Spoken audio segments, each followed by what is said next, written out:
জাতীয় থেকে আন্তর্জাতিক, প্রান্তিক জনপদ থেকে নগর, চারপাশে ঠিক এই মুহূর্তে কি ঘটছে তা নিয়ে আজকের আয়োজন এখন চারদিক। পুরো আয়োজন জোরের সঙ্গে আছে আমি মেহেরিনানি।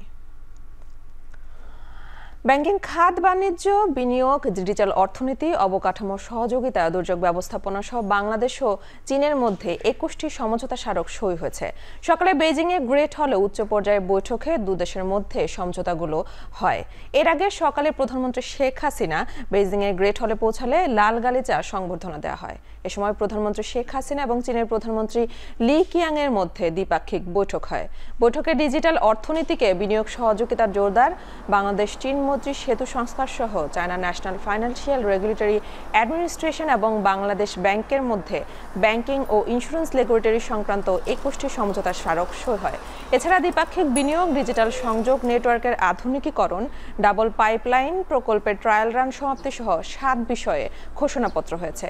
এর মধ্যে উল্লেখযোগ্য হল মুক্ত বাণিজ্য চুক্তির যৌথ সম্ভাব্যতার সমীক্ষা যাচাই। চীনের প্রধানমন্ত্রীর সাথে রোহিঙ্গা সমস্যা সমাধানে তাদের সহায়তা কামনা করেছেন এবং মাননীয় প্রধানমন্ত্রী চায়নার সাথে যে আমাদের ট্রেড গ্যাপ আছে সেটি কমানোর উপর বিশেষ গুরুত্ব দিয়ে আলোচনা করেছেন এবং সেই ক্ষেত্রে চাইনিজ প্রধানমন্ত্রীও বাংলাদেশ থেকে আরও বেশি পণ্য আমদানির কথা তিনি বলেছেন এবং এই ক্ষেত্রে তারা যে আম আমদানি করতে যাচ্ছে সেটি বলেছেন এবং একই সাথে আমাদের কাঁঠাল এবং পেয়ারা এই দুটি পণ্য, কৃষি পণ্য আমদানি করার ব্যাপারে তারা পরীক্ষা নিরীক্ষা শুরু করেছেন বলে জানিয়েছেন এবং অন্যান্য আইটেম যেমন আমাদের leather product, jute product, pharmaceutical products, ceramic products ও অন্যান্য যে প্রোডাক্টগুলো আছে সেগুলো যাতে এখানে আমদানি হয় সেটার উপর মাননীয় প্রধানমন্ত্রী গুরুত্ব আরোপ করেছেন এবং তারাও আগ্রহ ব্যক্ত করেছেন যে বাংলাদেশ থেকে আরও অধিক পরিমাণ পণ্য আমদানি করা হবে এবং চাইনিজ প্রধানমন্ত্রী বাংলাদেশের ছাত্রছাত্রীদের জন্য আরো বেশি স্কলারশিপ দেওয়ার কথা ঘোষণা করেছেন। চীনের প্রেসিডেন্ট শি জিনপিং এর সঙ্গে বৈঠক করেছেন প্রধানমন্ত্রী শেখ হাসিনা। এই বৈঠকের মধ্য দিয়ে আনুষ্ঠানিকভাবে শেষ হলো প্রধানমন্ত্রী শেখ হাসিনার চীন সফর। বিকেলে চীনের গ্রেট অব দ্য পিপলে বৈঠক করেন তারা। এ সময় উপস্থিত ছিলেন দুদেশের শীর্ষ পর্যায়ের প্রতিনিধি। বৈঠকে আঞ্চলিক এবং আন্তর্জাতিক বিষয়গুলোর পাশাপাশি দ্বিপাক্ষিক সম্পর্কের বিষয় নিয়ে আলোচনা হয়েছে। মিয়ানমার ইস্যুতে প্রয়োজনে সেই দেশের সরকার ও আরাকান আর্মির সাথে চীন সরকার আলোচনা করবে বলে জানিয়েছেন চীনের প্রেসিডেন্ট। বাংলাদেশকে বিনা সুদে ঋণসহ আর্থিক খাতে সহযোগিতা করার জন্য খুব শীঘ্রই প্রতিনিধি দল পাঠাবে দেশটি। বাংলাদেশের সুনীল অর্থনীতিতে বিনিয়োগের আহ্বান জানিয়েছেন প্রধানমন্ত্রী শেখ হাসিনা। বৈঠকে পায়রা বন্দর সহ দক্ষিণাঞ্চলের উন্নয়নে চীনের বিনিয়োগ প্রত্যাশা করেন প্রধানমন্ত্রী। বৈঠক পরবর্তী সংবাদ সম্মেলনে বৈঠকের বিষয়বস্তু তুলে ধরে পররাষ্ট্রমন্ত্রী বলেন, ঢাকা বেইজিং সরাসরি বিমান চলাচলের ব্যাপারেও আলোচনা হয়েছে।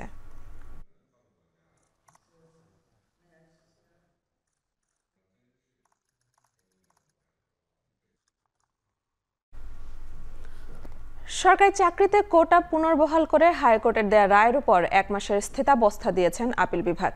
আর এই স্থিতাবস্থা জারির কারণে ২০১৮ সালে সরকারের দেয়া কোটা বাতিলের প্রজ্ঞাপন বহাল হলো। শুনানি শেষে দুপুর ১২টার দিকে এই আদেশ দেন আপিল বিভাগ। একই সঙ্গে শিক্ষার্থীদের আন্দোলন ছেড়ে শিক্ষা প্রতিষ্ঠানে ফিরে যাওয়ার নির্দেশ দিয়েছেন। এজন্য উপাচার্যদের ব্যবস্থা নেওয়ার আদেশ দিয়েছেন সর্বোচ্চ আদালত। শুনানিতে প্রধান বিচারপতি বলেন, রাজপথে আন্দোলন করে কোনো আদালতের আদেশ বদলানো যায় না। কোনো বক্তব্য থাকলে শিক্ষার্থীদের আদালতে আসারও পরামর্শ দিয়েছেন। পরে অ্যাটর্নি জেনারেল গণমাধ্যমকে জানান, সর্বোচ্চ আদালতের আদেশের পর আন্দোলন করার কোনো যৌক্তিকতা নেই। চলমান চাকরির পরীক্ষায় কোটা প্রয়োগ করা হচ্ছে না।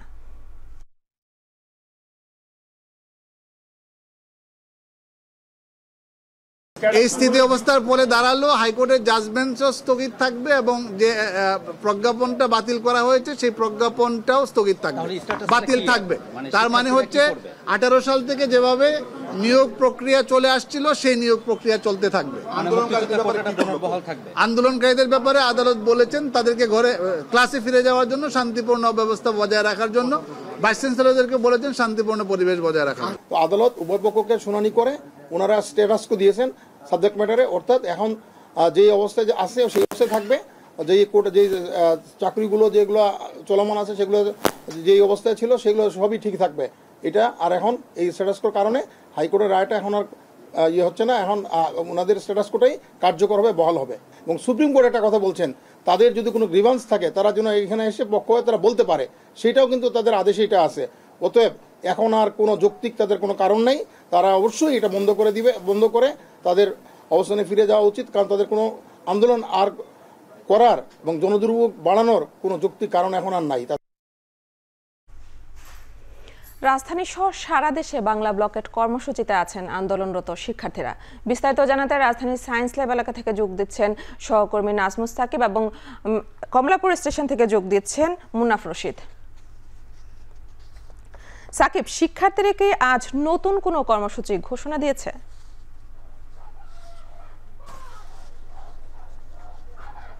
আজকে সকাল থেকে কিন্তু এই আন্দোলন চলছে, অর্থাৎ আজকে কিন্তু যেই কোটা সংস্কারের যে আন্দোলন সেটা কিন্তু তৃতীয় দিন, এবং আমরা সারাদিনই রাজধানীর বিভিন্ন জায়গায় ঘুরেছি এবং সায়েন্স ল্যাবে যদি একটু দেখাতে চাই যে আজকে সকাল থেকে শিক্ষার্থীরা জড়ো হয়েছেন এবং তারা কিন্তু এই সড়ক অবরোধ করে তাদের যেই দাবি সেটা আদায়ের চেষ্টা করেছেন।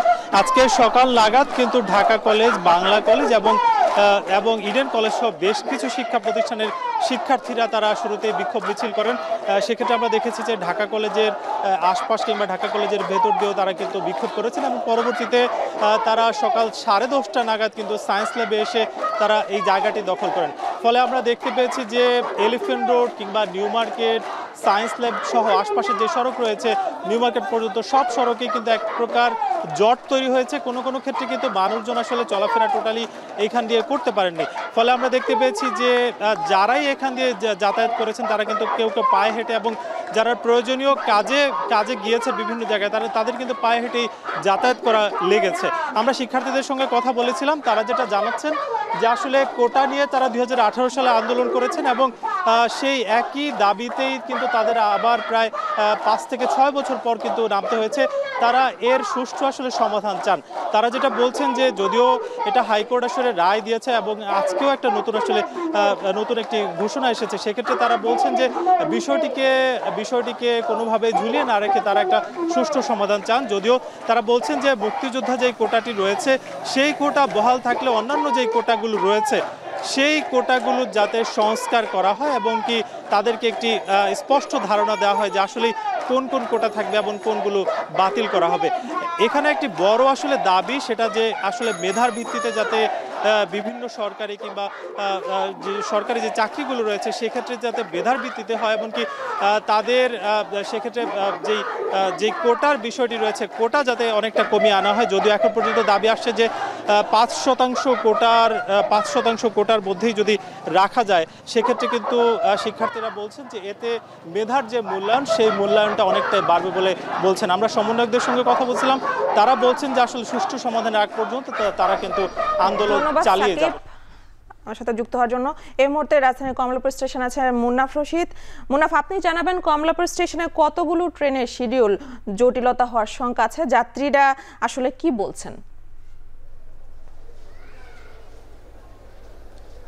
মূলত দুপুরের পর থেকে কিন্তু ঢাকার সাথে সারা বাংলাদেশের যে রেল যোগাযোগ সেটি কিন্তু বন্ধ রয়েছে এবং আমি এখানে যে 6টি প্ল্যাটফর্ম রয়েছে 6টি প্ল্যাটফর্মের মধ্যে 5টি প্ল্যাটফর্মে 5টি ট্রেন দাঁড়িয়েছিল এবং কিছুক্ষণ আগে কিন্তু বলা যায় যে স্বাভাবিক অবস্থা ফিরতে শুরু করেছে ট্রেনের এবং কিছুক্ষণ আগে উপকূল এক্সপ্রেস যেটি নোয়াখালীর উদ্দেশ্যে ছেড়ে যাওয়ার কথা ছিল সেটি কিন্তু ইতিমধ্যে ছেড়ে গিয়েছে। সেটি 3টা 10 মিনিটে ছেড়ে যাওয়ার কথা ছিল, কিন্তু এই যে অবরোধের কারণে রাস্তা রেল লাইন ব্লকের কারণে কিন্তু বন্ধ হয়েছিল কিছুক্ষণ আগে, জাস্ট এখন থেকে 2-3 মিনিট আগে সেটি ছেড়ে গিয়েছে প্ল্যাটফর্ম। সেই উপকূল এক্সপ্রেসটি ছিল 2 নম্বর প্ল্যাটফর্মে, সেখান থেকে নোয়াখালীর উদ্দেশ্যে ছেড়ে গিয়েছে। এরপরে অগ্নিবীণা যে এক্সপ্রেস রয়েছে সেটি ছেড়ে যাওয়ার কথা রয়েছে, আর কিছুক্ষণের মধ্যে হয়তো বা ছেড়ে যাবেন। অর্থাৎ বলা যায় যে ট্রেন চলাচল স্বাভাবিক হতে চলেছে এবং ইতোমধ্যে যে উপকূল এক্সপ্রেস ট্রেনটি ছেড়ে গিয়েছে প্ল্যাটফর্ম তার মধ্য দিয়ে কিন্তু স্বাভাবিক অবস্থা ফিরতে শুরু করছে। এবং এখানে কিন্তু আমি যেটি দেখেছি যেসব যাত্রীরা এসেছেন বিভিন্ন প্রান্তে যাওয়ার জন্য তারা কিন্তু বেশ ভোগান্তিতে পড়েছেন এবং সাধারণ যাত্রীদের বেশ ভোগান্তিতে পড়তে দেখা গেছে, বিশেষ করে গরমে এবং ছোট ছোট যেসব বাচ্চাদের সাথে করে নিয়ে আছেন। এখন পর্যন্ত মোট ট্রেন এখনও পর্যন্ত আরও দাঁড়িয়ে আছে, মোট 4টি ট্রেন দাঁড়িয়ে আছে। অগ্নিবীণা এক্সপ্রেস যেটি তারাকান্দির উদ্দেশ্যে এসে যাবেন, সিরাজগঞ্জ এক্সপ্রেস সিরাজগঞ্জের উদ্দেশ্যে, যমুনা এক্সপ্রেস 1 নম্বর প্ল্যাটফর্মে দাঁড়িয়ে আছে এবং মোহনগঞ্জ এক্সপ্রেস দাঁড়িয়ে আছে 4 নম্বর প্ল্যাটফর্মে। এবং এগুলো কিন্তু পর্যায়ক্রমে এখন থেকে ছেড়ে যাবেন বলে এখানকার যে স্টেশন মাস্টার রয়েছে তিনি আমাদেরকে জানিয়েছেন। এবং এরপরে যে ট্রেনগুলো ঢাকাতে প্রবেশ করবেন সেসব ট্রেনও কিন্তু এইগুলো প্ল্যাটফর্ম ছেড়ে যাওয়ার পরে কিন্তু সেগুলো পর্যায়ক্রমে ঢাকা ছেড়ে যাবে এবং যাত্রীরাও কিন্তু এখন এই যে উপকূল এক্সপ্রেস ছেড়ে গিয়েছে এর মধ্যে কিন্তু। ধন্যবাদ মুন্নাফ আপনাকে। এই মুহূর্তে কমলাপুর মেট্রো রেল স্টেশনে আছেন সহকর্মী দেলোয়ার দোলন। আপনি বলবেন মেট্রো রেলে এই মুহূর্তে যাত্রী চাপ কেমন এবং যাত্রীরা কি এমআরটি কার্ড করতে পারছেন কিনা?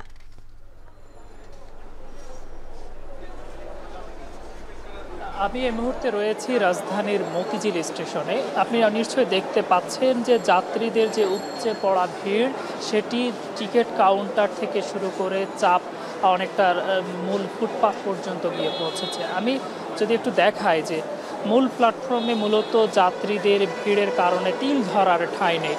মূলত শিক্ষার্থীদের যে চলমান আন্দোলনের কারণে সড়কে খুব একটা বাসের চাকা ঘুরছে না, আর যেই চাপই মূলত এই মেট্রো রেলে এসে পড়েছে। এখানে এসে যাত্রীদের একটি অভিযোগ আমরা বারংবারই পাচ্ছি, যেটি মূলত তারা বলছেন যে এর কারণ হিসেবে তারা বলছেন যে এই যাত্রীর চাপ থাকার মূল কারণ হিসেবে কিন্তু এই যে বাসের যাত্রী পরিবহন করতে না পারা। অন্যদিকে এই স্টেশনে এসে আমরা আরও একটি অভিযোগ বারবারই পাচ্ছি যে বারংবার সার্ভার জটিলতার কারণে যারা এমআরটি পাশে করতে চাচ্ছেন কিংবা এমআরটি নতুন করে যারা কার্ড নিতে চাচ্ছেন সেটি সম্ভব হচ্ছে না। আর অন্যদিকে যাত্রী সাধারণের আরও একটি অভিযোগ আমরা পেয়েছি, তারা বলছেন যে দীর্ঘ ভোগান্তিতে পড়তে হচ্ছে তাদের, বিশেষ করে টিকিট কাটতে তাদের অনেক বেশি সময় লেগে যাচ্ছে। আমরা আরেকটি বিষয় জানিয়ে রাখতে চাই, এই যে মেট্রো স্টেশন, এই মেট্রো স্টেশনে মূলত যাত্রীদের অপেক্ষমান যাত্রীদের দীর্ঘ সারি মূল প্ল্যাটফর্ম থেকে শুরু করে একদম ফুটপাথ পর্যন্ত গিয়ে ঠেকেছে। আর অন্যদিকে তীব্র গরম এবং যারা শিশু কিংবা মহিলা যারা এখানে এসে অবস্থান করছেন তাদের বেশি কষ্ট পেতে হচ্ছে বলে তারা বলছেন। এই ছিল মতিঝিল স্টেশন থেকে আমার কাছে সবশেষ। এবার একটু রাজধানীর বাইরের পরিস্থিতি জানতে চলে যাব চট্টগ্রামের টাইগার পাসে আছেন আমাদের সহকর্মী হাজেরা শিউলি। আদালতের আদেশের পরে শিক্ষার্থীদের আন্দোলন এখন কি অবস্থায় আছে?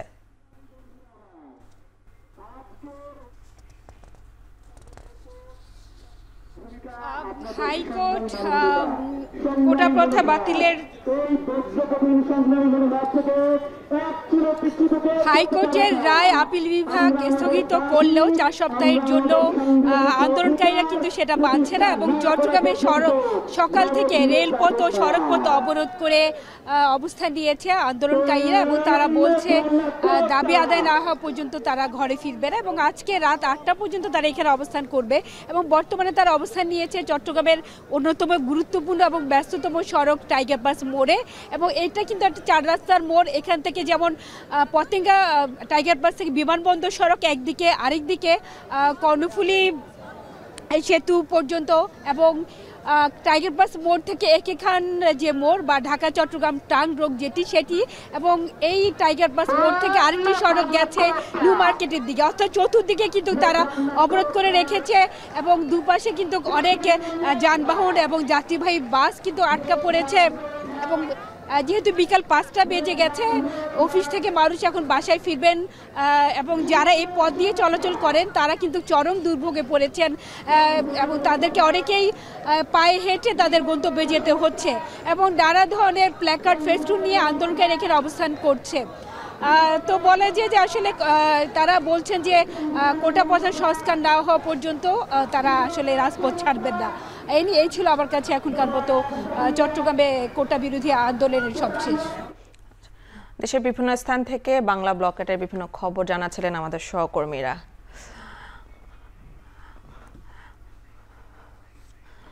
এখন চারদিকে নিচ্ছে একটি বিরতি, ফিরছে একটু পরেই।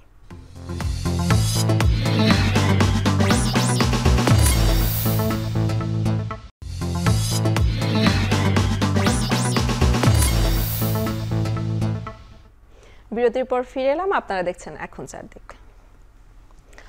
বাংলাদেশের চাহিদা এবং নিজস্ব পলিসি অনুযায়ী অর্থায়নের সহযোগিতা পরিকল্পনা সংশোধন করছে জাপান। কথা জানিয়েছেন পরিকল্পনা মন্ত্রী। বুধবার পরিকল্পনা মন্ত্রীর সঙ্গে সৌজন্য সাক্ষাৎ করেন বাংলাদেশে নিযুক্ত জাপানের রাষ্ট্রদূত ইয়োমা কিমোনারি। বৈঠক শেষে মন্ত্রী বলেন, বাংলাদেশের নবম পঞ্চবার্ষিক পরিকল্পনা প্রণয়নে কারিগরি সহায়তা চাওয়া হয়েছে। সরকারি ব্যয়ের দক্ষতা বাড়াতে দ্বিতীয় ধাপে বিনিয়োগের আহ্বান জানানো হয়েছে জাপানকে। এ সময় জাপানের রাষ্ট্রদূত বলেন, বাংলাদেশে কান্ট্রি অ্যাসিস্ট্যান্স প্ল্যান রিভিউ করছে জাপান। এলডিসি উত্তরণ এবং 2041 সালে উন্নত দেশের লক্ষ্য পূরণে কোনো জায়গায় বাংলাদেশকে সহায়তা করা যায় তার পরিকল্পনা করছে তার দেশ। এদিকে পরে আইএমডিও ও বিপিএ কর্মকর্তাদের সাথে সৌজন্য সাক্ষাতের সময় পরিকল্পনামন্ত্রী জানান, বিদেশি ঋণের নির্ভরতা কমাতে হবে, যতটুকু প্রয়োজন ততটুকুই নিতে হবে। প্রকল্পের সব অর্থের সঠিক ব্যবহার নিশ্চিত করে নির্দিষ্ট সময়ে প্রকল্প শেষ করার কথাও বলেন মন্ত্রী। ভবিষ্যতের জন্য আমি যেটা সাজেস্ট করার জন্য এগ্রি করেছেন যে আমরা টেকনিক্যাল লেভেলে একটু বসি, আমাদের যারা বিশেষজ্ঞ আছেন তাদের দু একজন বিশেষজ্ঞ নিয়ে আমরা বসে বিস্তারিত আলোচনা করে আমরা একটা ফর্মুলা তৈরি করি যে কীভাবে আগামী দিন আমরা এগোতে পারবো। এটা ওনারা একমত হয়েছে যে হ্যাঁ এটাই ভালো হবে, আমরা সবাই বসে একত্রে বসে আলাপ আলোচনা করি। We discuss not the specific items, specific issues, but rather we exchange our views on how we should plan for the future. Bangladesh উৎপাদনকারী না হয়েও মাদক চোরাচালানের রুট হিসেবে ব্যবহৃত হচ্ছে। সীমান্ত দিয়ে মাদক চোরাচালান ঠেকাতে হবে, আর এ বিষয়ে সরকারের দায়িত্ব এড়ানোর সুযোগ নেই বলে মনে করেন এলজিআরডি মন্ত্রী তাজুল ইসলাম। সিডাব মিলনায়তনের মাদকাসক্তি নিয়ে এক আলোচনায় বক্তারা বলেন, যারা মাদক ব্যবসা করেন তাদের ধরাছোঁয়ার বাইরে থাকেন। মাদক ব্যবসায়ী এক একজন আসামির নামে 20 থেকে 22টি পর্যন্ত মামলা থাকে, কিন্তু জামিনে বেরিয়ে তারা একই কাজে জড়িত হয়। এছাড়া মাদকাসক্তি প্রসারের কারণ হিসেবে সমাজে মানুষের সচেতনতা ও কুসংস্কার ও দায়বদ্ধহীনতাকেও দায়ী করেন মনোরোগ বিশেষজ্ঞ ও আলোচকরা। ড্রাগের সোর্সটাকে, drugs is not produced in Bangladesh, it is trafficking from the outer of the border. তো সে বর্ডার আমরা কেন করি না? এখন আমরা কেন করতে পারছি না? Who will do? এখন আপনি আমাকে এই প্রশ্ন করলে এটার উত্তর না দিয়ে আমাকে হাত তোলা ছাড়া কোনো উপায় নেই, কারণ I could not say anything else, but it is the responsibility. এখন রেসপন্সিবিলিটি আমাকে নিতে হবে। এখন চারদিকে নিচ্ছে আরেকটি বিরতি, ফিরছে একটু পরেই।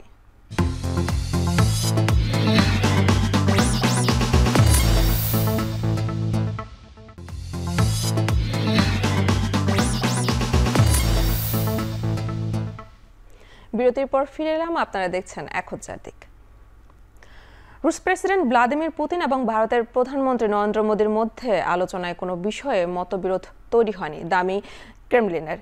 চলতি সপ্তাহে ইউক্রেনের রাজধানী কিয়েভের একটি শিশু হাসপাতালে হামলার ঘটনায় সমালোচনা করেন মোদি। সেই সঙ্গে দুই দেশের প্রতিনিধিদের পূর্ব নির্ধারিত একটি বৈঠকও বাতিলের খবর আসে।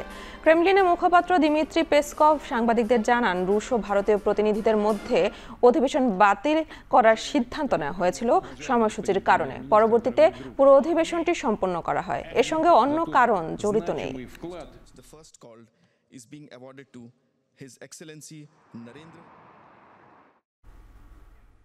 শেষ করছে এখন চারদিক। এখন টেলিভিশন ওয়েবসাইটে দেখতে ভিজিট করুন www.ekon.tv এবং ফেসবুকে দেখতে ভিজিট করুন facebook.com/tv.ekon।